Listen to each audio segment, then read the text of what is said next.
Hello guys, जय हिंद, राधे राधे, शास्त्री काल से आ रहा हूँ गाइस। आज आपको करवाऊंगा एटॉमिक स्ट्रक्चर, जो कि हमारा कॉन्सेप्ट टॉपिक जो है, मैंने आपको बताया था कॉन्सेप्ट क्लास का पहला टॉपिक रहने वाला है। मैंने आपको बताया था कि मैं आपको कॉन्सेप्ट क्लास और प्रैक्टिस सेट करवाने वाला हूँ टॉपिक वाइज। तो मेरा आज 9 तारीख है, मैंने 6 तारीख से बोला था, उसके लिए सॉरी, मैं बहुत ज़्यादा बिजी रहा, टाइम नहीं मिल पाया। तो आज 9 तारीख से मैं आपको स्टार्ट करवा रहा हूँ एटॉमिक स्ट्रक्चर, जो कि मेरा पहला टॉपिक होने वाला है। ये हमारा कॉन्सेप्ट क्लास का पहला टॉपिक है और इसी का प्रैक्टिस मैं करवाऊंगा। करीब 60 क्वेश्चन से लाऊंगा जस्ट इसके बाद में, तो आप लोग वहां से उसकी प्रैक्टिस भी कर सकते हैं। मैं आपसे कहना चाहूँगा कि अगर आप इसके नोट्स बनाना चाहें तो सबसे अच्छे नोट्स मैं प्रिपेयर कराऊंगा, इससे अच्छे नोट्स आपको कहीं नहीं मिलेंगे। ये अगर आप बीएसएफ आरओ आरओएम के लिए तैयारी करते हैं तो उसके लिए भी अच्छा है। अदरवाइज आप किसी भी जिस एग्जाम में केमिस्ट्री पूछी जाती है, सभी एग्जामों के लिए बहुत ज़्यादा केमिस्ट्री अच्छे से पढ़ाने वाला हूँ, क्योंकि इसमें आपको छोटे लेवल से बड़े लेवल तक का केमिस्ट्री का कॉन्सेप्ट मिलने वाला है। तो इस टॉपिक स्टार्ट करते हैं, ज़्यादा टाइम नहीं बर्बाद करेंगे। तो सबसे पहले मैं आपको बताऊंगा कि एटॉमिक स्ट्रक्चर पढ़ा रहा हूँ तो एटम के बारे में बता दूँ कि एटम आखिर शब्द आया कहाँ से, जो एटम है शब्द कहाँ से आया है। अगर आपको वीडियो धुंधला दिखाई दे रहा है तो आप अपनी वीडियो क्वालिटी को इंक्रीज कर लीजिएगा, ठीक है। तो देखिए, एक ग्रीक शब्द होता है एटोमियो। एटोमियो ये हमारा एक ग्रीक शब्द है। कौन सा शब्द है? ग्रीक शब्द है। इसी शब्द से इसकी उत्पत्ति हुई है, यानी कि एटोमियो जो है ग्रीक शब्द है, इसी शब्द से हमारी किसकी उत्पत्ति हुई है? एटम की उत्पत्ति है। और इसका मतलब होता है वो होता है अविभाज्य। विभाज्य मतलब जिसको डिवाइड नहीं किया जा सकता, ठीक है। यानी कि इसको बोल सकते हैं इंग्लिश में नॉन डिविजिबल। एटोमियो का जो मीनिंग होता है वो होता है नॉन डिविजिबल, और उसी से हमारा बना है एटम। तो एटम के कुछ फैक्ट्स हैं जो आपको बता दूं, जो आपके एग्जाम के लिए काफ़ी ज़्यादा इंपॉर्टेंट हैं। अगर आप हमारे चैनल को पहली बार विजिट कर रहे हैं तो चैनल को सब्सक्राइब जरूर कर लें और साथ ही साथ बेल आइकन भी प्रेस कर दें। तो चलिए कुछ इसके फैक्ट्स लिखा देते हैं जो कि आपके एग्जाम में पूछे जाते हैं, क्योंकि फैक्ट्स जो होते हैं बहुत ज़्यादा इंपॉर्टेंट हैं, क्योंकि फैक्ट्स आपके पेपर में आते हैं। तो सबसे पहले फैक्ट्स की अगर बात करें, जो कि इसके तथ्य हैं, पहला मैं अगर फैक्ट इसका बताऊंगा तो जो होता है कि परमाणु को ही बोलते हैं हम लोग एटम, ठीक है। ये हिंदी में है। परमाणु के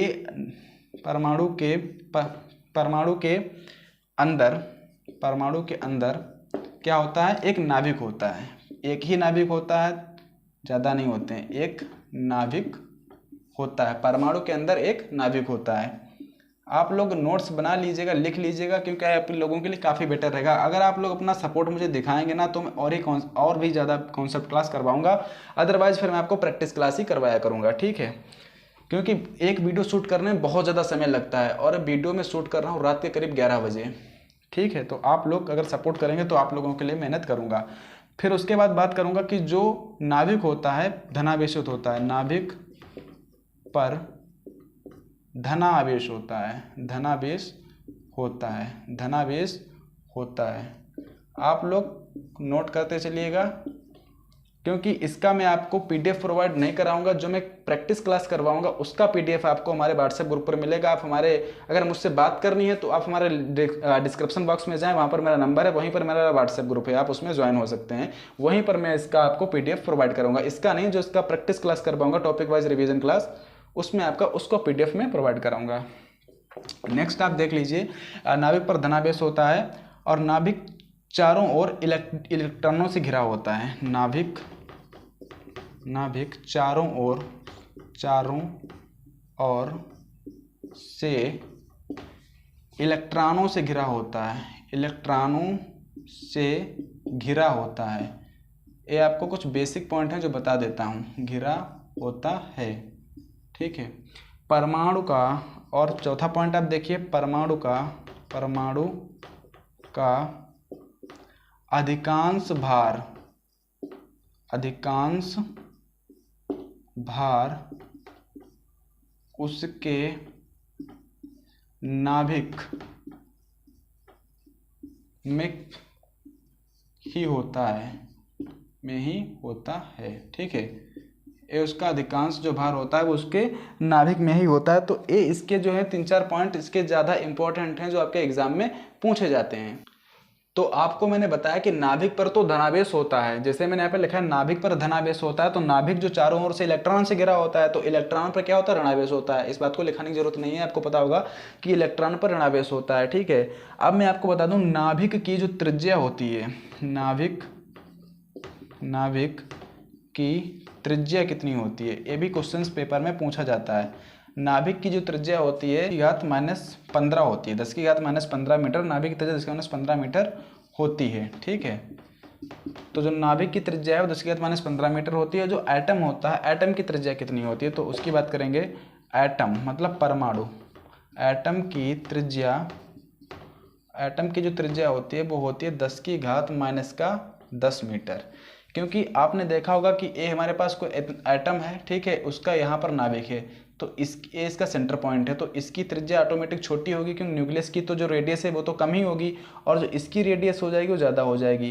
तो ज़्यादा माइनस में क्या होता है, जिसकी पावर ज़्यादा होती है, जैसे इसकी पावर ज़्यादा है तो इसकी वैल्यू कम है, तो इसीलिए नाभिक की त्रिज्या हो जाएगी 10⁻15 और इसकी हो जाएगी 10⁻10 मीटर होती है। ठीक है, ये आपको कुछ इंपॉर्टेंट पॉइंट्स थे जो आपको बताना जरूरी था। अब मैं आपको बताऊंगा, ये आप अपना पॉइंट नोट कर लेना, अदरवाइज आप इसका स्क्रीनशॉट भी ले सकते हैं। मैं साइड पे हो जाता हूँ, चाहे तो आप इसका स्क्रीनशॉट ले लें, नहीं आप इसको लिख भी सकते हैं, क्योंकि बहुत अच्छी क्लास होने वाली है, तो आप मेरे हिसाब से नोट्स ही बना लें।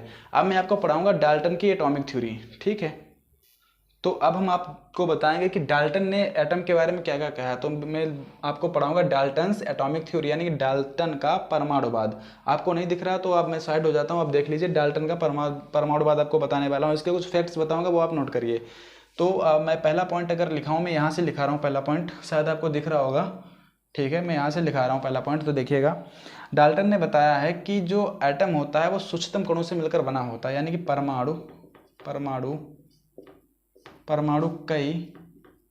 कई छोटे छोटे कणों से मिलकर बना होता है, कणों से मिलकर बना होता है। ठीक है, इन्होंने ये बात बताई है डाल्टन ने। बहुत सारे इनके भी पॉइंट हैं जो मैं लिखा रहा हूँ, आप भी इनको नोट करते रहना। फिर उन्होंने बताया है कि किसी भी विधि के द्वारा इसको अलग नहीं कर सकते हैं, तो इसका मतलब है कि परमाणु जो होता है नॉन डिविजिबल होता है। इन्होंने बोला है कि परमाणु अविभाज्य है। इन्होंने कहा परमाणु अविभाज्य है और इसको किसी भी विधि के द्वारा हम लोग अलग नहीं कर सकते हैं। तो ये बात आप अपनी कॉपी में नोट कर लें, मैं यहाँ पे नहीं लिखा रहा हूँ। ठीक है, ये नॉन डिविजिबल होता है भी इन्होंने बताया है। नेक्स्ट अगर मैं पॉइंट की बात करूं, तो इन्होंने कहा है कि दो या दो से अधिक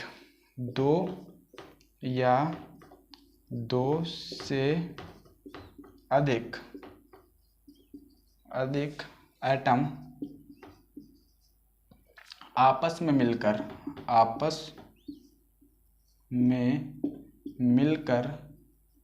दो या दो से अधिक एटम आपस में मिलकर सरल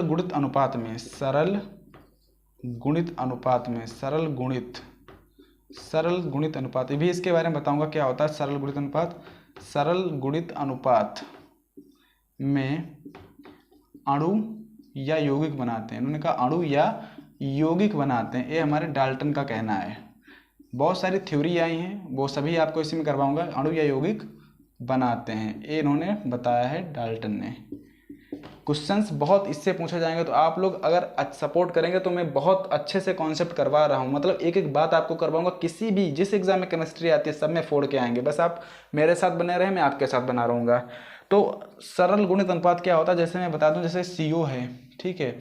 अब इसका सरल गुणित अनुपात का मतलब होता है कि इन दो एटम है, एक कार्बन है ऑक्सीजन है, तो इनके बीच कहते हैं रेशियो होता है। तो जैसे रेशियो कैसे होता है सरल गुणित अनुपात का, तो वो परमाणु क्रमांक के अनुसार आप निकाल सकते हैं। जैसे तो सरल गुणित अनुपात के बारे में जॉन डाल्टन ने बताया था, तो उसकी मैं आपको डिफिनीशन, बहुत से सरल गुणित अनुपात हैं और स्थिर अनुपात का नियम है और व्युत्क्रम अनुपात का नियम है, सारे नियम जो है आपको करवाऊंगा, अलग टॉपिक है। लेकिन तब तक मैं आपको बता देता हूं कि जो सरल गुणित अनुपात होता है, जैसे इनके एटॉमिक नंबर होता है उसके आधार पर निकाल लेते हैं। जैसे कार्बन है, कार्बन का कितना होता है 6 होता है, और ऑक्सीजन क्या है, ऑक्सीजन है हमारे पास 8 होता है। तो इनके बीच जो रेशियो आएगा 3:4 का आ जाएगा, 2 से काट देंगे। तो यही इन्होंने कहा है कि सरल गुणित अनुपात में यौगिक के अणु बनाते हैं, जब दो एटम आपस में परस्पर मिल जाते हैं तो सरल गुणित अनुपात में यौगिक बनाते हैं, हमारे जॉन डाल्टन ने बताया है। ठीक है, सरल गुणित अनुपात को हमारा जो बताया है वो आपको मैंने भी ये बताया था कि जॉन डाल्टन ने इसके बारे में बताया है। ठीक है, अगर आपको दिख रहा है तो बहुत अच्छी बात है, नहीं दिख रहा है तो आप अपनी वीडियो क्वालिटी को बढ़ा लीजिए, मैं कोशिश कर रहा हूँ कि आपको दिखे। फिर अब देखिए एक पॉइंट इन्होंने और बताया है, बहुत अच्छा पॉइंट है कि समान एटम के आकार व द्रव्यमान, आकार व द्रव्यमान लिख सकते हो, द्रव्यमान को बोल सकते हैं मास, ठीक है, इंग्लिश में द्रव्यमान, आकार व द्रव्यमान क्या होते हैं, समान होते हैं। 1 मिनट रुकिए जरा इसको, ठीक है, आकार व मास क्या होते हैं, समान होते हैं, इन्होंने बताया है समान होते हैं, ठीक है। और उसके बाद उन्होंने बताया जो विभिन्न होते हैं, विभिन्न एटम, विभिन्न एटम यानी कि परमाणु के आकार व द्रव्यमान, आकार या फिर मान लीजिए द्रव्यमान, जिसको इंग्लिश में मास कहते हैं, द्रव्यमान असमान होते हैं। इन्होंने इस बात को बताया है जॉन डाल्टन ने अपनी थ्योरी में, एटॉमिक थ्योरी में, ठीक है। तो आप समझ रहे होंगे ये जो पॉइंट्स लिखा रहे हैं यहीं से क्वेश्चंस बनता है, तो आप इन पॉइंट्सों को याद करना बिल्कुल भी ना भूलें, क्योंकि ये पॉइंट आप लोगों के लिए बहुत ज़्यादा बेनिफिशियल भी है और साथ साथ आपको इंपॉर्टेंट है, तो आप अच्छे से इन पॉइंटों को पढ़ें। 2 बातें जॉन डाल्टन ने और बताई हैं कि परमाणु को ना तो हम लोग उत्पन्न कर सकते हैं ना ही नष्ट कर सकते हैं। आप इसको नोट कर लेना कि परमाणु को ना तो उत्पन्न किया जा सकता है ना ही नष्ट किया जा सकता है, ये इन्होंने बताया है। मैं लिखा देता हूँ कि जो परमाणु है, परमाणु को ना नष्ट कर सकते हैं, ना नष्ट कर सकते हैं, ना उत्पन्न कर सकते हैं, ना उत्पन्न, ठीक है, ना उत्पन्न कर सकते हैं, ठीक है, ना उत्पन्न कर सकते हैं।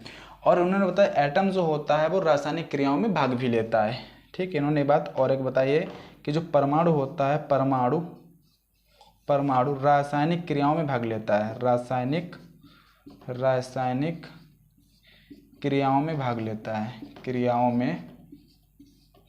में भाग लेता है, भाग लेता मतलब भाग लेने का मतलब होता है पार्टिसिपेट करता है, ठीक है, भाग लेता है।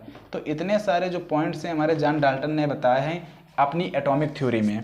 तो ये जॉन डाल्टन की एटॉमिक थ्योरी अच्छी नहीं हुई, बढ़िया साबित नहीं हुई, तो इसके बाद एक थ्योरी और आई जिसको आधुनिक एटॉमिक थ्योरी, इसको बोल सकते हैं कि मतलब मॉडर्न एटॉमिक थ्योरी आई। उसने फिर अपने हिसाब से एटॉमिक थ्योरी को बताया। और क्यों बताया? क्योंकि जॉन डाल्टन की जो थ्योरी थी वो उसमें बहुत सी कमियां थी, बहुत सी कमियां होने के चक्कर में आधुनिक थ्योरी आई, आधुनिक एटॉमिक थ्योरी आई, उसने जो है उसको अच्छे से मॉडिफाइड किया। तो क्या होती है हमारे पास मॉडर्न एटॉमिक थ्योरी, उसको मैं आपको उसके पॉइंट्स बताऊंगा, वो भी पॉइंट्स बहुत ज़्यादा इंपॉर्टेंट हैं। तो आपको बता दें कि मॉडर्न एटॉमिक थ्योरी के अकॉर्डिंग अगर हम लोग बात करें तो सबसे पहले मैं आपको बताऊंगा कि जो हमारे डाल्टन थ्योरी थी उसके अप्रॉक्सीमेटली बिल्कुल अगर इन्वर्स कर दिया जाए तो हमारी वो मॉडर्न एटॉमिक थ्योरी बन जाती है। कैसे?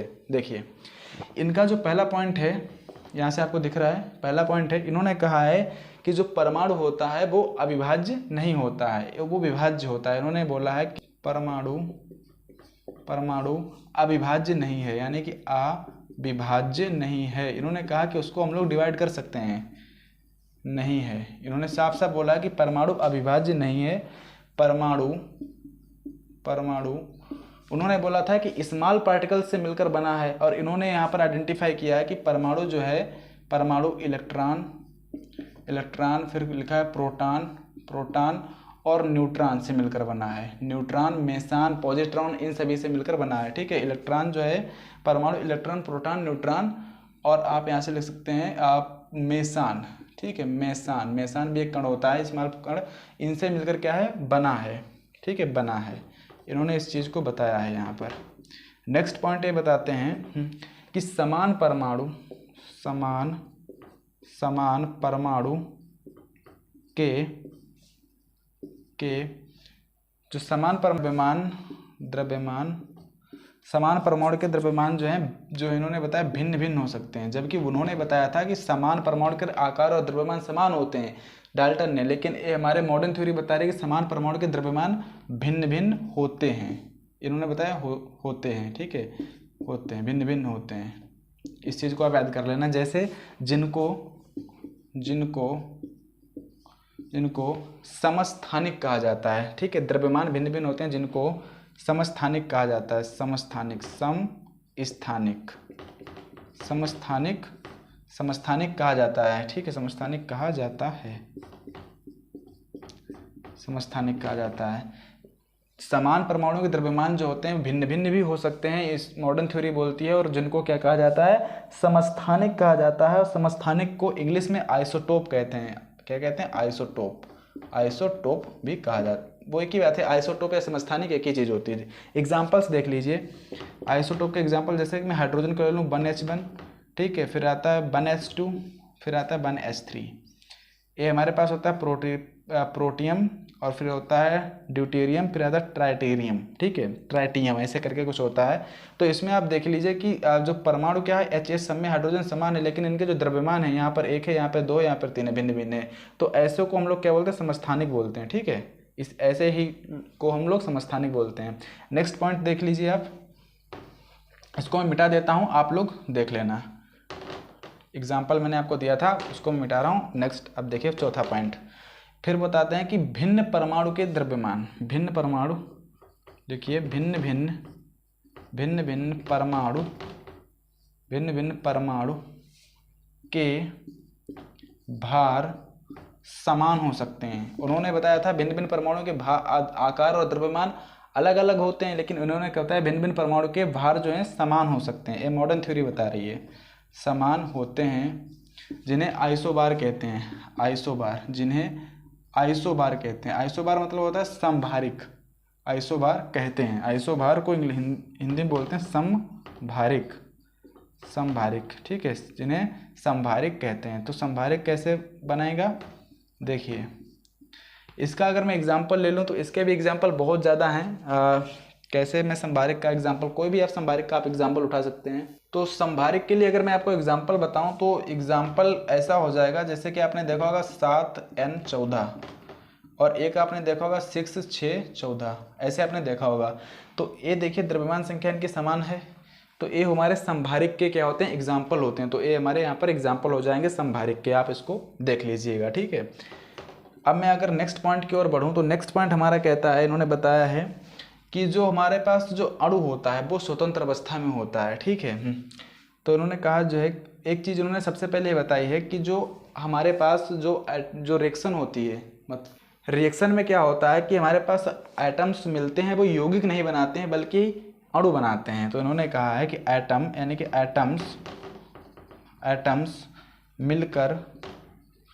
मिलकर अणु बनाते हैं, अणु बनाते हैं। उन्होंने कहा था अणु या यौगिक, उन्होंने अणु और यौगिक को एक ही बोल दिया था, या तो अणु बनाएंगे या यौगिक बनाएंगे, सरल गुणित अनुपात में बनाएंगे, ऐसा जॉन डाल्टन ने बताया था। लेकिन आधुनिक थ्योरी कहती है कि एटम मिलकर अणु बनाते हैं, अणु बनाते हैं। इन्होंने ऐसा बोला है कि एटम मिलकर जो है अणु बनाते हैं, और अणु जो होता है स्वतंत्र अवस्था में रह सकता है, ये भी इन्होंने बताया है। अणु स्वतंत्र रह सकता है, स्वतंत्र रह सकता है, ठीक है। ये भी बात किसने बताई है, इन्होंने बताया कि अणु जो होता है स्वतंत्र रह सकता है।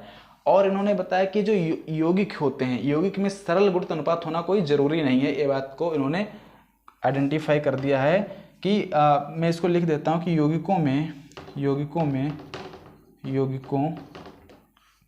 में सरल गुणित अनुपात, दिख रहा है आपको, सरल गुणित अनुपात के बारे में अभी मैंने जस्ट आपको बताया। सरल गुणित अनुपात होना जरूरी नहीं है, ठीक है। तो ये हमारे पॉइंट्स जो हैं किसने दिए हैं, मॉडर्न थ्योरी से पॉइंट्स बन के आए हैं। और इसके 2 पॉइंट्स और हैं जो उनको मैं भी आपको लिखा दे रहा हूँ। देखिए आपको शायद यहाँ से दिख रहा होगा, इन्होंने बताया है कि परमाणु को ना तो हम लोग उत्पन्न कर सकते हैं ना ही नष्ट कर सकते हैं। ये बात जॉन डाल्टन ने अपने जो एटॉमिक थ्योरी थी उसमें बताई थी। लेकिन इनका कहना है कि हम उनको मान लिया, हमको चेंज नहीं कर सकते हैं, लेकिन उनको एक रूप से दूसरे रूप में परिवर्तित कर सकते हैं। ये हमारा मॉडर्न थ्योरी कहती है। यानी कि जो हमारे पास, इसको मैं लिखा दूँ या आप लोग नोट कर लेना, आप लोग इस बात को नोट कर लीजिए कि एटम को ना तो उत्पन्न कर सकते हैं ना ही नष्ट कर सकते हैं, बल्कि एक रूप से दूसरे रूप में परिवर्तित कर सकते हैं नाभिकीय अभिक्रियाओं के द्वारा। एक पॉइंट इसका और भी है जो आप लिख लीजिए कि जो रासायनिक अभिक्रिया होती हैं, जैसे कि जॉन डाल्टन ने कहा था कि एटम जो होता है उसमें भाग लेता है, ठीक है। लेकिन मॉडर्न थ्योरी कहती है और मॉडर्न थ्योरी ये बात कहती है कि जो रासायनिक अभिक्रिया होती है उसमें जो है परमाणुओं के मध्य इलेक्ट्रॉनों का आदान प्रदान होता है। इस बात को मैं लिखाई दे रहा हूँ, इसको आप 1 मिनट रुकिए, इसको मैं लिखाई दे रहा हूँ, ये बात आपको शायद याद ना रहे। यानी कि परमाणु रासायनिक अभिक्रिया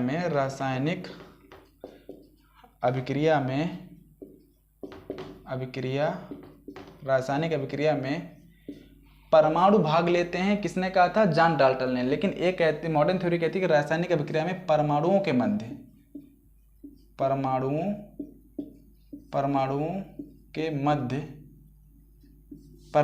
मध्य इलेक्ट्रॉनों का आदान प्रदान होता है।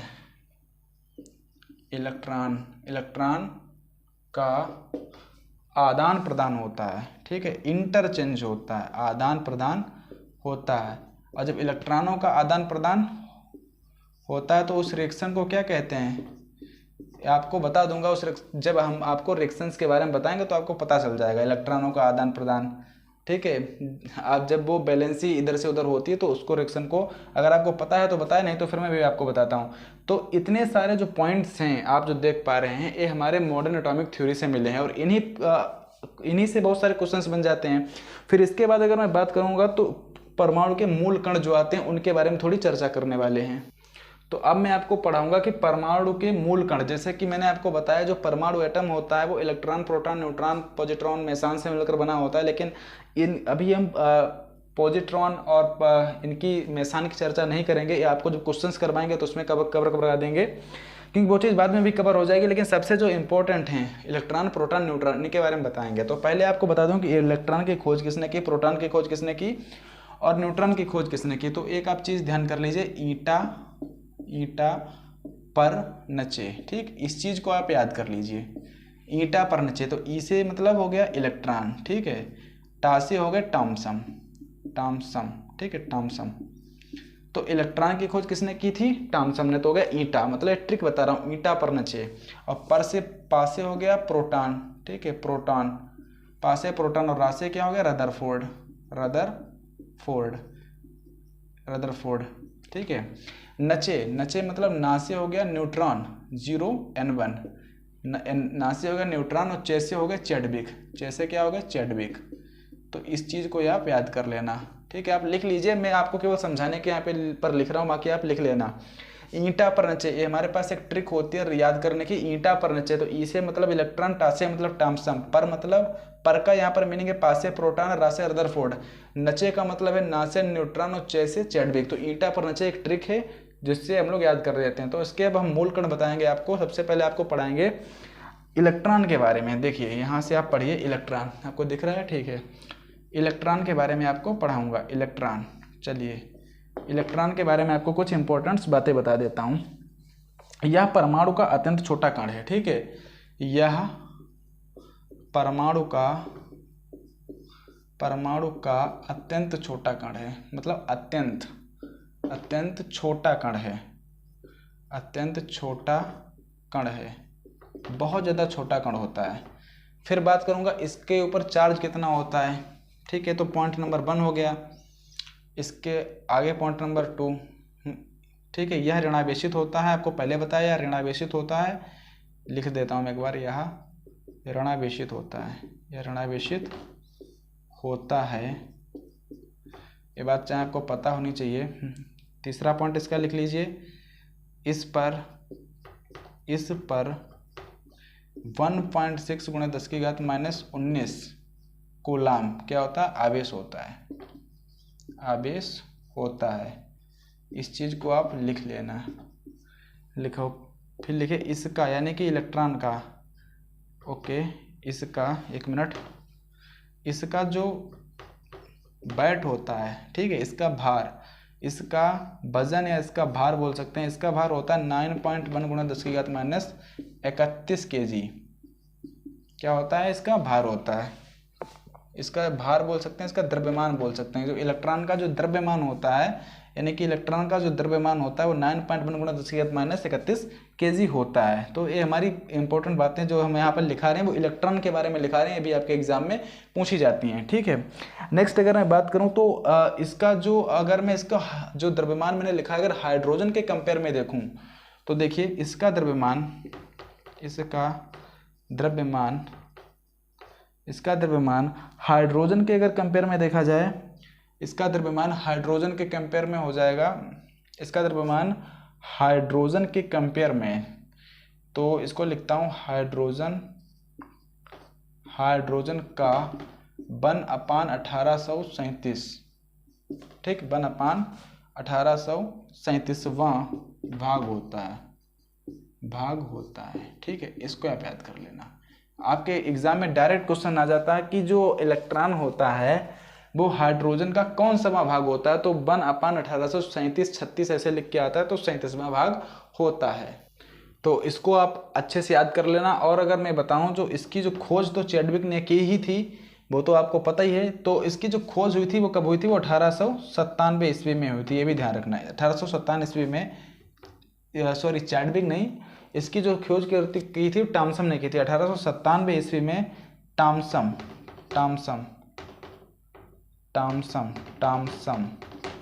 टॉमसन ने इसकी खोज की,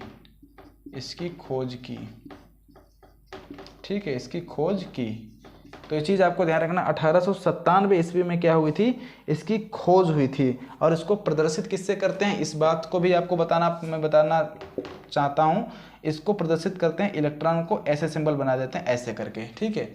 इसको प्रदर्शित करने, या फिर ऐसे ना करके इसको और कौन तरीके से इसको हम प्रदर्शित कर सकते हैं, वो हम कर सकते हैं -1e⁻0, ऐसे भी इसको प्रदर्शित किया जा सकता है। से प्रदर्शित करते हैं, से प्रकट करते हैं, ठीक है। तो ये हमारा इलेक्ट्रॉन के बारे में इतनी इंपॉर्टेंट बातें हो गई जो आपको बता दूं। अब बता दिया मैंने। अब मैं आपको बताऊंगा प्रोटॉन के बारे में, ठीक है। तो प्रोटॉन के बारे में बता रहा हूं आपको।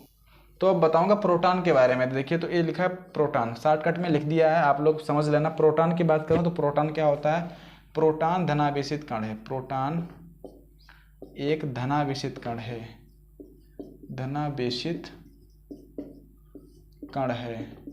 कण है, ठीक है। प्रोटॉन क्या है, धनावेशित कण है। प्रोटॉन पर आवेश कितना होता है, तो मैं लिखूं 1.6 × 10⁻⁻19 प्लस का। इलेक्ट्रॉन पर क्या होता है, माइनस का होता है। इलेक्ट्रॉन पर आवेश होता है -1.6 × 10⁻⁻19 का, और जो कि प्रोटॉन पर होता है 1.6 × 10⁻⁻19 से प्लस का होता है, का आवेश होता है। इसका वेट कितना होता है, भार कितना होता है, इसका भार, पॉइंट डालते रहिए आप इधर, इसका पॉइंट हो गया, इसका जो भार है वो होता है 1.67 × 10⁻27 kg, ये इसका भार होता है। और इसकी जो खोज की थी, आपको मैंने बताया था रदरफोर्ड ने की थी, और इसकी खोज हुई थी 1911 में, जब शायद 1911 या 1900 कब हुई थी इसकी खोज, 1911 में नहीं, शायद जब खिलाफत आंदोलन हो रहा था तब इसकी खोज हुई थी, यानी कि 1919 में इसकी खोज हुई होगी। 1919 में इसकी खोज हुई थी, ठीक है, इसकी खोज हुई थी, जो कि रदरफोर्ड ने की थी, ठीक है। 1919 में इसकी क्या हुई थी, खोज हुई थी, रदरफोर्ड ने की थी। अब मैं बात करूं इसको प्रकट कैसे करते हैं। प्रकट करने का मतलब होता है कि इसको कैसे डिनोट करते हैं। डिनोट करने का मतलब है इसको या तो ऐसे डिनोट कर देंगे, 1H1 से इसको डिनोट कर देंगे, या तो इसको केवल प्रोटॉन से डिनोट कर देंगे, से डिनोट करते हैं, ठीक है। या तो P से लिखते हैं इसको, या फिर इसको 1H1 से इसको डिनोट कर देते हैं, ठीक है, से प्रकट करते हैं। मैं साइड में इसलिए हट जाता हूँ ताकि आप लोग चाहे इसका स्क्रीनशॉट ले लें, या फिर इसको आप ऐसे ही लिख लें, आपको साफ साफ दिखे, से प्रकट करते हैं, ठीक है। और अगर इसकी कुछ इंपॉर्टेंट बातें हैं जो मैं आपको बताऊं, तो ये भी एक जो होता है अतिसूक्ष्म, मतलब अति सूक्ष्म कण होता है, यानी कि ये भी एक बहुत ज़्यादा स्मॉल कण होता है। देखो, यह भी अति सूक्ष्म कण है, मतलब अति सूक्ष्म यानी बहुत छोटा कण है, अति सूक्ष्म कण है, ठीक है। ये भी एक अति सूक्ष्म कण है। और अगर मैं इसके बारे में एक पॉइंट और भी लिखा दूं, तो मैं क्या लिखाऊंगा इसके आगे एक पॉइंट, यह भी एक अति सूक्ष्म कण है, और साथ ही साथ जो इसका भार होता है वो हाइड्रोजन के भार का बराबर होता है, यानी कि इसका भार हाइड्रोजन के कंपेयर में अगर बताऊं, हाइड्रोजन के, यानी कि हाइड्रोजन के भार के बराबर होता है, भार के बराबर होता है। मुझे लगता है कि आज इसका पार्ट 1 हो पाएगा, क्योंकि पार्ट 2 में कल कराऊंगा, क्योंकि बहुत बड़ा टॉपिक है एटॉमिक स्ट्रक्चर। तो अब जितना मुझसे हो रहा है मैं करा रहा हूँ, बाकी मैं कल इसका पूरा पार्ट कराऊंगा। अगर आप लोग सपोर्ट करेंगे तो कराऊंगा, नहीं तो फिर मैं इसका केवल प्रैक्टिस करवाया करूंगा, क्योंकि बहुत मेहनत कर रहा हूँ मैं आप लोगों के लिए। अगर आप चैनल को सब्सक्राइब करेंगे और मेरा सपोर्ट करेंगे, वीडियो को शेयर करेंगे, तो फिर मैं आप लोगों के लिए ऐसे प्रैक्टिस सेट और कॉन्सेप्ट क्लास दोनों लाऊंगा। अदरवाइज आपके लिए केवल प्रैक्टिस सेट लाऊंगा, वो भी जब तक लाऊंगा जब तक आप लोगों का सपोर्ट बना रहेगा। तो इतने जो मैंने पॉइंट्स लिखाए हैं आप देख लीजिए, प्रोटॉन के लिए है। अब मैं आपको न्यूट्रॉन के बारे में बता देता हूँ। चलिए तो न्यूट्रॉन के बारे में आपको बताऊँ। तो जो न्यूट्रॉन होता है ये भी एक परमाणु का एक अनिवार्य घटक होता है। जो न्यूट्रॉन है यह भी एक अनिवार्य घटक है। इसको मैं लिख सकता हूँ कि यह भी परमाणु का इसेंशियल यानी अनिवार्य घटक है, अनिवार्य घटक है, ऐसे आप लिख सकते हैं। पूछा नहीं जाएगा ये, फिर मैंने लिखा दिया, ठीक है। पूछा जाता है इस पर आवेश कितना होता है। तो ये विद्युत ये उदासीन होता है, मतलब इस पर कोई आवेश नहीं होता है। इसको लिख सकते हैं, इस पर कोई आवेश नहीं होता है, कोई आवेश नहीं होता है, कोई आवेश नहीं होता है। इस चीज़ को आप याद कर लेना, बच्चे कंफ्यूज हो जाते हैं, ठीक। इसका जो भार होता है, इसका जो भार होता है यानी कि जो इसका वजन होता है वो कितना होता है, वो होता है 1.67 × 10⁻⁻27 kg।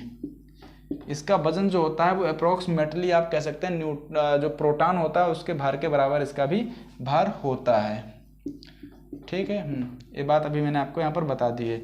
कुछ बातें भी और आपको बताऊंगा। इसकी जो खोज की थी वो किसने की थी, चैडविक ने की थी। वहाँ पर मैंने आपको दिखा रखा ईंटा पर नचे। अभी मैंने इसको मिटाया नहीं है, इसीलिए नहीं मिटाया ताकि आप लोग अच्छे से याद कर पाएँ। ईंटा पर नचे, इसे इलेक्ट्रॉन, टासे टॉमसन, पर मतलब पासे प्रोटॉन, रा से रदरफोर्ड, नचे मतलब ना से न्यूट्रॉन और चे से चैडविक। तो इसकी खोज चैडविक ने की थी। इसकी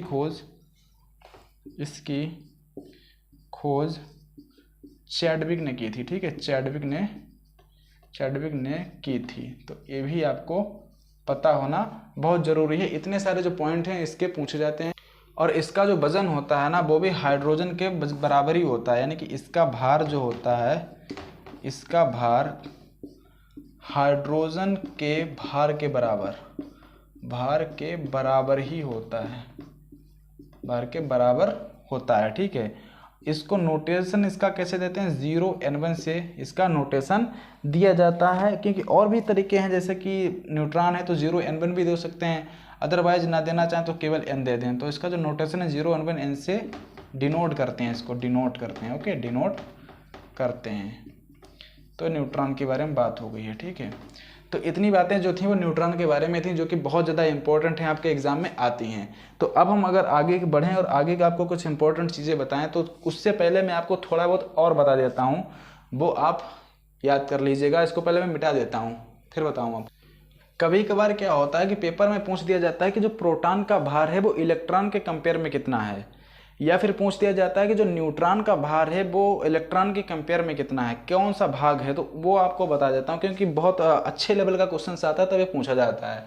तो मैं आपको बता दूँ, आप लिख लीजिए यहाँ पर नोट बना के कि प्रोटॉन का भार, अभी मैंने हाइड्रोजन के कंपेयर में बताया, तो हाइड्रोजन के कंपेयर में प्रोटॉन और न्यूट्रॉन का हाइड्रोजन के बराबर होता है, जबकि इलेक्ट्रॉन का होता है 1/1836वां भाग होता है, 1837वां भाग होता है। उसी प्रकार अगर मैं इसमें देखूँ प्रोटॉन का जो भार है वो क्या, प्रोटॉन का भार इलेक्ट्रॉन का कौन सा भाग होता है, 1/1836वां भाग होता है। ये इलेक्ट्रॉन का होता है, इसको आप याद कर लेना, एक बड़े बड़े एग्जाम में आ जाता है। दूसरा पूछ दिया जाता है न्यूट्रॉन का भार। तो देखिए न्यूट्रॉन, ठीक है, न्यूट्रॉन का जो भार है, न्यूट्रॉन का भार इलेक्ट्रॉन के कंपेयर में बता रहा हूँ ना, इलेक्ट्रॉन का 1/1839वां भाग होता है। तो ये भी आप बात को याद कर लेना। बाकी आपके जब प्रैक्टिस कराऊंगा तो उसमें बहुत सारी चीज़ें कवर करा दूंगा, तो उसकी आप टेंशन लेने की ज़रूरत नहीं है। तो आप इतना सब मुझे लगता है आपने कवर कर लिया होगा। आप नोट्स बना रहे होंगे मेरे साथ, नहीं बना रहे हैं तो आप साथ साथ बनाते चलिए, क्योंकि मैं स्लो पढ़ा रहा हूँ, इतनी स्पीड में नहीं खींच रहा हूँ ताकि आप लोग पीछे हो जाएँ। तो ठीक है, मैं आगे बढ़ता हूँ, तो आप इसको नोट कर लीजिए या स्क्रीनशॉट ले लीजिए। तो अब आपको पढ़ाऊंगा कैथोड रेज, यानी कि कैथोड किरणें। कैथोड किरणें, एनोड किरणें, ये भी हमारे एटॉमिक स्ट्रक्चर टॉपिक में ही आ जाती हैं। बहुत कुछ आता है यार इसमें, तो बहुत बड़ा टॉपिक है। तो फिर भी मैं आधा आज कवर कर दूंगा, आधा कल कवर कर दूंगा, क्योंकि काफ़ी ज़्यादा टाइम हो चुका, 12:30 लगभग बजने वाले हैं, और अभी टॉपिक अभी आपका आधा नहीं हो पाया है, और लगभग वीडियो शूट हो चुका 36 मिनट का। तो लगभग मैं करूँगा इसको 45 मिनट का शूट करूँगा, उसके बाद में फिर आपको कल करवाऊँगा, पार्ट 2 इसका कल करवा दूंगा। तो कैथोड किरणें देखिए क्या होती हैं। कैथोड किरणों के बारे में बता दूं कि मैं इसको ऐसे बता देता हूं, जब विसर्जन नलिका जो होती है, विसर्जन नलिका में हाइड्रोजन गैस भरी होती है, आप जान लीजिए, ठीक है। आप लिखा देता हूं थोड़ा मैं, विसर्जन नलिका में, विसर्जन नलिका जो होती है, जिससे हम लोग एक्सरे किरणें जब उत्पन्न करते हैं तो कैथोड रे की सहायता से करते हैं, ठीक है। विसर्जन नलिका में हाइड्रोजन H2 गैस होती है, H2 गैस होती है। ये आपको मैं बता देता हूँ, क्योंकि आपके पे अभी आज प्रैक्टिस सेट कराऊंगा तो उसमें क्वेश्चन आएगा प्रैक्टिस सेट में। तो मैं बता दूं विसर्जन नलिका में हाइड्रोजन गैस होती है। तो मैं बता दूं कि जो विसर्जन नलिका होती है उसमें 2 इलेक्ट्रोडों के बीच कम दाब पर, आप ध्यान कीजिए, इलेक्ट्रोडों के बीच जो होते हैं कम दाब पर एक मतलब धारा प्रवाहित की जाती है उच्च वोल्टेज की, जो कि ऋणावेशित धारा होती है। वो मतलब जो होती है एनोड की ओर बहती है, यानी कैथोड से एनोड की ओर जाती है, उसी को हम लोग कैथोड रेज कहते हैं। आपको मैं अपनी भाषा में लिखाई दे रहा हूँ, इसकी डेफिनेशन लिखाई देता हूँ। देखिए इसकी डेफिनेशन जो हो जाएगी, यानी परिभाषा, इसकी मैं परिभाषा लिखा देता हूँ। परिभाषा देख लीजिए, विसर्जन नलिका में, विसर्जन नलिका में कम दाब पर, कम दाब पर 2 इलेक्ट्रोडों के बीच, 2 इलेक्ट्रोड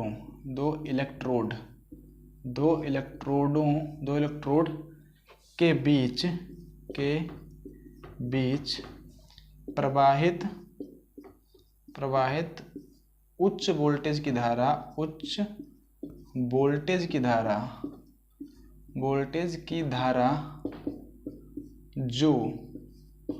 जो कैथोड से एनोड की ओर बहती है, जो कैथोड से एनोड की ओर बहती है, एनोड की ओर बहती है, उसी को हम लोग क्या कहते हैं, कैथोड किरणें कहते हैं, ठीक है। जो बहती है उसी को हम लोग बोलते हैं कैथोड किरणें। आप मैं साइड हो जाता हूँ, ये देखिए यहाँ पर परिभाषा लिखा है, ठीक है। तो ये हमारी इस क्या होते हैं कैथोड रे, इनके कुछ इंपॉर्टेंट पॉइंट्स हैं वो मैं आपको नोट करा देता हूँ।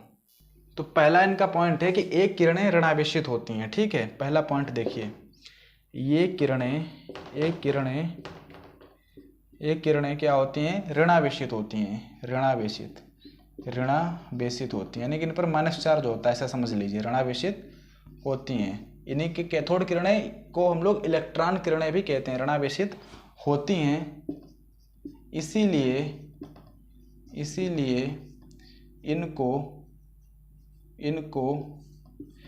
इनको इलेक्ट्रॉन किरणें कहा जाता है, समझ लीजिए, इलेक्ट्रॉन किरणें भी कहते हैं, इलेक्ट्रॉन किरणें भी कहते हैं, ठीक है। जो बात मुझे याद आ रही है मैं आपको दनादन बता दे रहा हूँ सीधे सीधे, ठीक है। विद्युत चुम्बकीय क्षेत्र में विक्षेपित भी होती हैं, या ये किरणें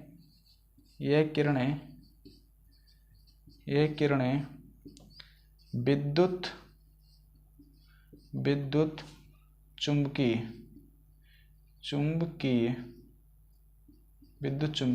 ये किरणें विद्युत चुम्बकीय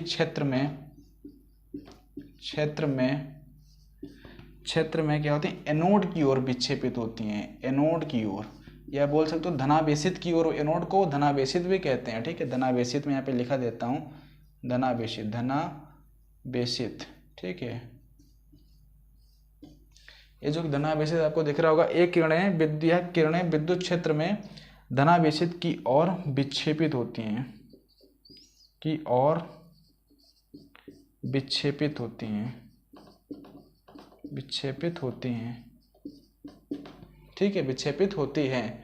और अब मैं और पॉइंट्स इसका अगर लिखाऊं तो ये सीधी रेखा में गमन करती हैं, यह सीधी रेखा में चलती हैं, सीधी रेखा में गमन करती हैं, ठीक है। गमन करना होता चलना, गमन गमन करती हैं। आपको दिख रहा होगा, नहीं तो मैं वो ऊपर से लिखूंगा क्योंकि शायद नहीं दिखता हो। सीधी रेखा में गमन करती हैं। तो आपको बताया सीधी रेखा में गमन करती हैं, तो सीधी रेखा में गमन करती हैं तो ये छाया भी उत्पन्न करती हैं। तो ठीक है, यह छाया उत्पन्न करती हैं। छाया मतलब होता है कि इमेज उत्पन्न करती हैं, मतलब परछाई उत्पन्न करती हैं, ऐसे भी बोल सकते हो। यह छाया उत्पन्न करती हैं, ऐसे बोल सकते हो। उत्पन्न करती हैं, छाया उत्पन्न करने का मतलब होता है, इनको देख लेंगे छाया के अकॉर्डिंग। ठीक है, छाया उत्पन्न करती हैं। तो इनका नेक्स्ट पॉइंट हो जाएगा। नेक्स्ट पॉइंट इसका क्या बनेगा कि इनके बीच में अगर कोई ठोस वस्तु रख देंगे, ठीक है, तो वो गर्म हो जाती है। ठीक है, यह ठोस वस्तु को गर्म करती है, मतलब कोई भी वस्तु हो जो इनके बीच में पड़ेगी वो गर्म हो जाएगी, या ठोस वस्तु को गर्म कर देती हैं। आप ऐसे इसमें लिख सकते हैं, इसमें अगर ऐसा लिखना चाहें, या ऐसे लिख दें कि यह ठोस वस्तुओं की छाया उत्पन्न करती हैं। ठोस वस्तुओं की छाया, ठोस वस्तुओं या ठोस वस्तुओं की छाया उत्पन्न करती हैं। छाया जेनरेट करती हैं, जेनरेट करती हैं। ठीक है, करती हैं, आप ऐसे लिख सकते हो, ठोस वस्तुओं की छाया जनरेट करती हैं। आप इसको ऐसे भी लिख सकते हो। अब मैं बताऊंगा कि ये जिस इनमें क्या होता है भेद, यह एल्युमिनियम तथा अन्य धातुओं को भेज सकती हैं। यह एल्युमिनियम व अदर मेटल को क्या कर सकती हैं, भेद सकती हैं, को भेद सकती हैं। इनकी भेदन क्षमता भी काफ़ी होती है, भेद सकती हैं। ठीक है, इस चीज़ को आप याद करना। ये एक्सरे किरणें उत्पन्न करती हैं, यह एक्सरे किरणें उत्पन्न करती हैं। एक्सरे किरणें जेनरेट करती हैं। ठीक है, जेनरेट करती हैं, ये भी आपको बता देता हूँ। और एक्सरे किरणें कब जनरेट होती हैं, आपको पता होगा कि जब विसर्जन नलिका, एक्सरे किरणें कब बनती हैं, जब विसर्जन नलिका जिसमें हाइड्रोजन गैस भरी होती है, टंगस्टन की धातु पर हम लोग भारी इलेक्ट्रॉनों की बमबारी करा देते हैं बड़ी तेज गति से। जब तेज गति से मतलब इलेक्ट्रॉन यानी कैथोड किरणें आती हैं, तो फिर क्या होता है, जब वो जो धातु रखी होती है उसमें टंगस्टन की, उससे जब टकराती हैं तो हमारी एक्सरे किरणें निकलने लगते हैं। एक्स किरणें जो होती हैं, यानी एक्सरे जो होती हैं, विद्युत चुम्बकीय तरंगें होती हैं, ये हमारी प्रकाश के वेग से चलती हैं। आपको पता होगा इसके बारे में। ठीक है, और ये जो किरणें होती हैं फोटोग्राफिक प्लेट को भी प्रभावित करती हैं। यह फोटोग्राफिक प्लेट को तो हमारी तीनों किरणें प्रभावित करती हैं, चाहे एक्स हो, गामा हो या कोई भी हो। फोटोग्राफिक प्लेट को, फोटोग्राफिक लिखा देता हूँ, फोटोग्राफिक प्लेट को प्रभावित करती हैं, प्रभावित करती हैं। ठीक है, इसको भी ये प्रभावित करती हैं। और एक चीज़ बता दूं कि जे टॉमसन ने बताया है कि टॉमसन के अकॉर्डिंग लिखो, टॉमसन के अनुसार, टॉमसन के अनुसार आपको दिख रहा है कि नहीं, टॉमसन के अनुसार एक मिनट रुक जाइए आप। टॉमसन के अनुसार इलेक्ट्रॉन का आवेश, ठीक है, टॉमसन के अनुसार, टॉमसन ने बताया इसको कि इलेक्ट्रॉन का आवेश व द्रव्यमान किसका, इलेक्ट्रॉन का ही, हाँ, का अनुपात एक नियतांक है, का अनुपात एक नियतांक है, नियतांक मतलब समझते हो, कांस्टेंट नियतांक है, एक नियतांक है। आप लोग इसको नोट्स बना लेना, सही रहेगा। इसको हम लोग E/m से क्या करते हैं, डिनोट करते हैं, E/m से। ठीक है, आपने देखा होगा E/m को शायद बोलते हैं विशिष्ट आवेश भी, शायद इसको बोलते हैं, जब फिजिक्स में शायद इसको पढ़ा, विशिष्ट आवेश के नाम से भी जानते हैं, E/m ये बोलते हैं। टॉमसन ने बताया, टॉमसन में इलेक्ट्रॉन का जो आवेश है वह द्रव्यमान का अनुपात एक नियतांक होता है, इस बात को उन्होंने बताया है। और अगर कैथोड किरणों के लिए बात करें तो कैथोड किरणों के लिए जो हमारा E/m होता है वो होता है 1.7 × 10⁸। ठीक है, C/G, यानी कि कूलाम प्रति ग्राम में। ठीक है, कूलाम प्रति ग्राम में इसका मान इतना होता है कैथोड किरणों के लिए। अब हम बात करेंगे जल्दी एनोड किरणों की। तो अब हम बात करेंगे एनोड किरणें, मतलब जो एनोड किरणें होती हैं वो क्या होती हैं। ठीक है, इसकी पहले परिभाषा लिखा दें। एनोड किरणों को हम लोग कैनाल किरणें भी कहते हैं, धनात्मक किरणें भी कहते हैं, आपको पता होना चाहिए। तो देखिए, कैथोड किरणों की विपरीत दिशा में, कैथोड किरणों की विपरीत दिशा में विपरीत दिशा में ठीक है, विपरीत दिशा में धनात्मक कणों की, विपरीत दिशा में धनात्मक कणों की एक तीव्र धारा प्रवाहित होती है, एक तीव्र धारा प्रवाहित होती है, तीव्र धारा बहती है या प्रवाहित होती है, प्रवाहित होती है, ठीक है, प्रवाहित होती है, जिसको कैनाल किरणें कहते हैं, जिनको कैनाल किरणें या धनात्मक किरणें या फिर एनोड किरणें बोलते हैं, जिनको हम लोग क्या बोलते हैं, कैनाल रेज कहते हैं। ओके, कैनाल रेज कहते हैं। तो कैनाल किरणों को ही क्या बोला जाता है, हमारा एनोड किरणें या फिर धनात्मक किरणें कहा जाता है। ये हमारी की विपरीत दिशा में होती है, कैथोड किरणों की विपरीत दिशा में बहती हैं। तो इनके कुछ इंपॉर्टेंट पॉइंट्स हैं, वो मैं आपको लिखा देता हूँ, कुछ आपको बता देता हूँ। पहला पॉइंट सही है कि ये भी फोटोग्राफिक प्लेट को प्रभावित कर देती हैं, और ये जो होती हैं ये भी मतलब बोल सकते हो कि ये भी विक्षेपित हो जाती हैं, चुंबकीय क्षेत्र और विद्युत क्षेत्र में ये भी विक्षेपित हो जाती हैं। जैसे वो विक्षेपित होती हैं, लेकिन इनका क्या होता है वो आप देख लीजिए। यह विद्युत चुंबकीय क्षेत्र में, विद्युत चुंबकीय क्षेत्र में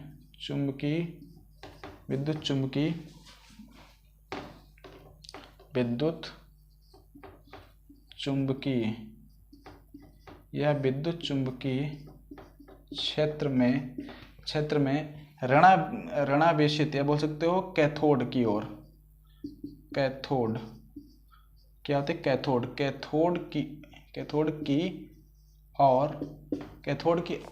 कैथोड की ओर विक्षेपित होती हैं, यानी कि इनका विक्षेपित होती हैं, यानी कि डिफ्लेक्शन जो इनका होता है वो किधर होता है, कैथोड की ओर होता है, यानी माइनस की तरफ इनका डिफ्लेक्शन हो जाता है इन किरणों का। और ये किरणें जो होती हैं फोटोग्राफिक प्लेट को भी प्रभावित करती हैं। तो दूसरा पॉइंट इनका ये हो जाएगा, ये आप इनको अपने आप लिख लेना इस पॉइंट। और ये किरणें धनावेशित होती हैं, ठीक है। यह अपने पथ में, अपने मार्ग में रखे पहिए को, एक क्वेश्चन पूछा गया है पेपर में, पहिए को घुमा देती हैं। अगर जो किरणें एनोड किरणें जा रही हैं, बीच में कोई पहिया रखा है तो उसको क्या कर देंगी, रोटेट कर देंगी, घुमा देंगी, ठीक है। या अपने मार्ग में रखे पहिए को घुमा देती हैं, ठीक है। इस चीज़ को भी याद कर लेना। और फोटोग्राफिक प्लेट को बता दिया धनावेशित होती हैं या धनावेशित होती हैं, यह ध्यान रखना। यह भी सीधी रेखा में गमन करती हैं, यहाँ धनावेशित होती हैं या धनावेशित होती हैं।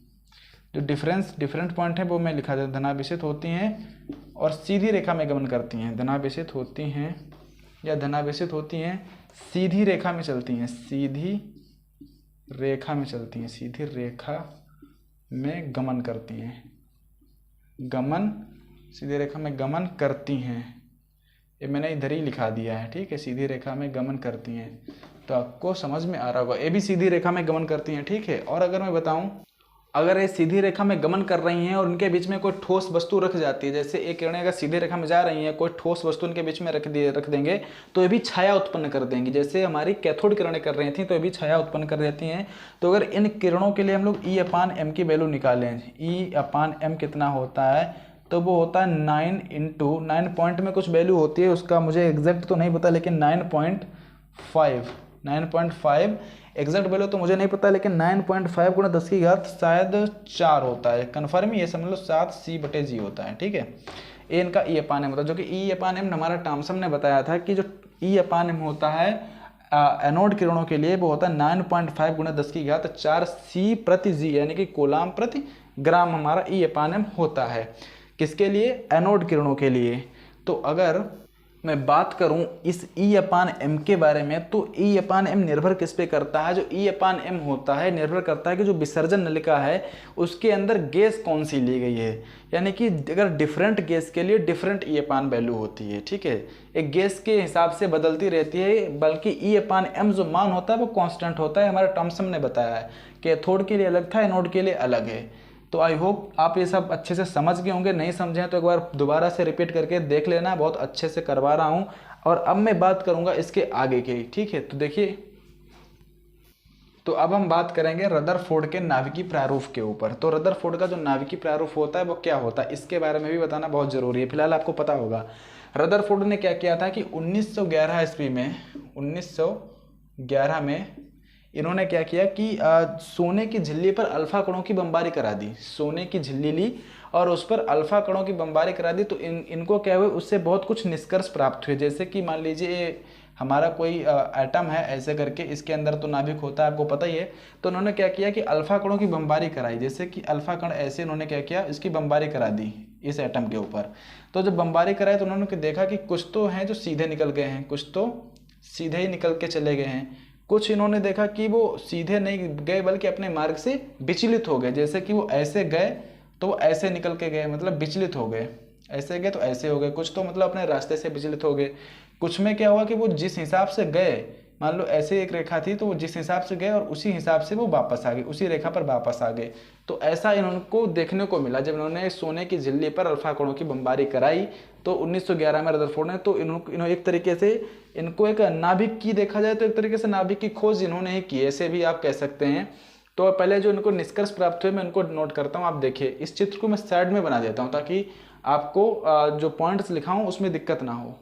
तो मैंने क्या किया है कि उस जो 1911 में रदरफोर्ड ने अल्फा कणों की बमबारी कराई थी सोने की झिल्ली पर, उसको मैंने साइड में बना दिया है। अब मैं इधर इसके पॉइंट्स लिखाऊंगा जो इनको निष्कर्ष प्राप्त हुए थे। तो देखिए इनको कौन कौन से निष्कर्ष प्राप्त हुए। देखिए पहला निष्कर्ष, अगर पहले निष्कर्ष की बात करूं तो इन्होंने क्या किया, जब इन्होंने अल्फा कण की बमबारी कराई तो इन्होंने ये निष्कर्ष देखा कि कुछ अल्फा कण सीधे निकल जाते हैं, सीधे निकल जाते हैं। तो इन्होंने देखा कि कुछ अल्फा कण जो थे वो एकदम सीधे निकल गए, सीधे निकल जाते हैं। तो इससे इनको निष्कर्ष मिला। तो इससे पता चला कि परमाणु में अधिकांश भाग रिक्त है। इनको इससे पता चला कि परमाणु में अधिकांश भाग जो है वो रिक्त है। एक मिनट, कि पता चला कि परमाणु में अधिकांश जो भाग है ना वो रिक्त है। अधिकांश भाग, आपको दिख रहा होगा, अधिकांश भाग रिक्त है मतलब खाली है, रिक्त है। ठीक है, तो आपको दिख रहा होगा अधिकांश भाग जो है वो रिक्त है परमाणु में। दूसरा इनको निष्कर्ष जब इन्होंने देखा कि कुछ जो होते हैं विचलित हो जाते हैं, कुछ अल्फा कण क्या हुए, अपने मार्ग से विचलित हो गए, अपने मार्ग से विचलित हो गए। ठीक है, कुछ ऐसे भी थे जो अपने मार्ग से विचलित हो गए। तो इससे पता चला, इनको क्या पता चला, इससे पता चला कि परमाणु में धनावेश है, कि परमाणु के अंदर धनावेश है, धनावेश मौजूद है। ठीक, तो इनको पता चला कि परमाणु के अंदर धनावेश है। ये चीज इनको पता चल गई कि परमाणु के अंदर धनावेश है क्योंकि वो अपने मार्ग से विचलित हो गए। और कुछ अल्फा कण ऐसे थे, कुछ अल्फा कण, अब देखिए कुछ अल्फा कण ऐसे भी थे जो वहां तक गए, अल्फा कण वहां तक गए और वो वापस नहीं हुए, वो मतलब गए और जिस रास्ते से गए उसी रास्ते से वापस आ गए। कुछ अल्फा कण उसी रास्ते से वापस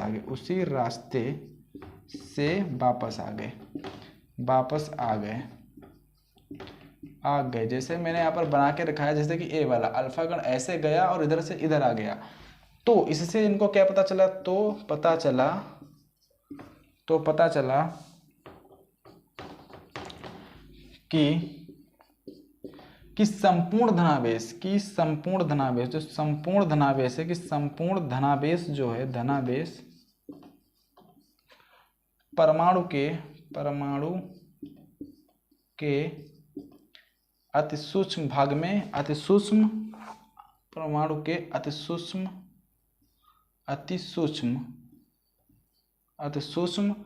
आयतन में केंद्रित है, अति सूक्ष्म आयतन में केंद्रित है, आयतन में क्या है, केंद्रित है। केंद्रित मतलब होता है रखा हुआ, मतलब एक तरीके से सेट होना, वो है कि तो जब मतलब जो अल्फा कण गए और यहाँ से उसी रास्ते पर वापस आ गए तो उनको ये पता चला कि जो परमाणु का जो संपूर्ण धनावेश है वो एक अति सूक्ष्म आयतन में है, जिसको इन्होंने क्या बोल दिया, नाभिक बोल दिया, जिसको इन्होंने नाभिक कहा, जिसको इन्होंने नाभिक कहा। तो नाभिक की एक तरीके से खोजकर्ता भी हो गए, इन्होंने नाभिक कहा, जिसको इंग्लिश में न्यूक्लियस बोलते हैं, नाभिक, जिसको इन्होंने क्या कहा, नाभिक कहा। ठीक है, जिसको इन्होंने नाभिक कहा, नाभिक की एक तरीके से उपाधि दे दी, उसका नाम दे दिया नाभिक। और नाभिक के चारों ओर क्या होता है, ये तो मैं आपको पहले बता चुका हूँ। तो नाभिक होता है, ऐसे बता देता हूँ, लेकिन नाभिक के चारों ओर जो होता है बंद कक्षाओं में इलेक्ट्रॉन चक्कर लगाते हैं, ये ध्यान रखना, इलेक्ट्रॉन बंद कक्षाओं में चक्कर लगाते हैं। ठीक है, नाभिक के चारों ओर, नाभिक दिख रहा है आपको, ठीक है, नाभिक के चारों ओर इलेक्ट्रॉन बंद कक्षा में, ये बड़ा अच्छा वर्ड है, बंद वाला, ठीक है, बंद कक्षा में चक्कर लगाते हैं, बंद कक्षा में चक्कर लगाते हैं। चक्कर, शायद आपको चक्कर नहीं दिख रहा है तो एक मिनट रुक जाइए। आप ध्यान रखना है कि नाभिक के चारों ओर इलेक्ट्रॉन बंद कक्षा में क्या करते हैं, चक्कर लगाते हैं। तो मैं आपको यहाँ पे लिख देता हूँ, इस जगह पे लिख देता हूँ, एक मिनट रुकिए। तो देखिए, नाभिक के चारों ओर इलेक्ट्रॉन क्या होते हैं, बंद कक्षा, ये जो बंद वाला वर्ड है इसको बहुत अच्छे से याद करना, बंद कक्षा में चक्कर लगाते हैं। तो रदरफोर्ड ने इतनी सारी व्याख्या की, लेकिन रदरफोर्ड क्या नहीं कर पाए, स्पेक्ट्रम नहीं दे पाए थे। तो रदरफोर्ड स्पेक्ट्रम दे ही नहीं पाए, रदरफोर्ड अस्तित्व की व्याख्या नहीं कर सके, स्पेक्ट्रम की व्याख्या नहीं कर सके। इन्होंने ना तो स्पेक्ट्रम की व्याख्या कर पाई और ना ही अस्तित्व के, परमाणु की अस्तित्व की कोई व्याख्या कर पाई, इसीलिए इनका पूरा मॉडल क्या हो गया, फेल हो गया। फिर इसके बाद बोहरबरी आए, तो बोरबरी ने अपने बारे मतलब अपने पर इलेक्ट्रॉन के बारे में बताया, अपना एक परमाणु मॉडल दिया। तो यहाँ से आगे यानी कि बोरबरी का जो आता है उसको मैं आपको कल करवाऊंगा, पार्ट 2 में करवाऊंगा, क्योंकि अभी जो है ये हमारा आधा कंप्लीट हो गया है, एटॉमिक स्ट्रक्चर का जो चैप्टर है आधा कंप्लीट हो गया। अगर आपका सपोर्ट इसके ऊपर रहेगा तो मैं अगले मतलब इसका पार्ट 2 भी लाऊंगा, पूरा कॉन्सेप्ट इसमें। यहाँ तक तो मैंने इतना कॉन्सेप्ट करवा दिया है कि अगर आप किसी भी एग्जाम में यहाँ के बीच यहाँ से क्वेश्चन बनता है तो आप कर ही ले जाएंगे। तो पार्ट 2 आपको कल मिलेगा अगर आप सपोर्ट दिखाएंगे, अदरवाइज मैं आपको प्रैक्टिस भी करवा के दिखाऊंगा। अगर प्रैक्टिस में भी आप सपोर्ट दिखाते हैं तो आपको प्रैक्टिस सेट मिलते रहेंगे।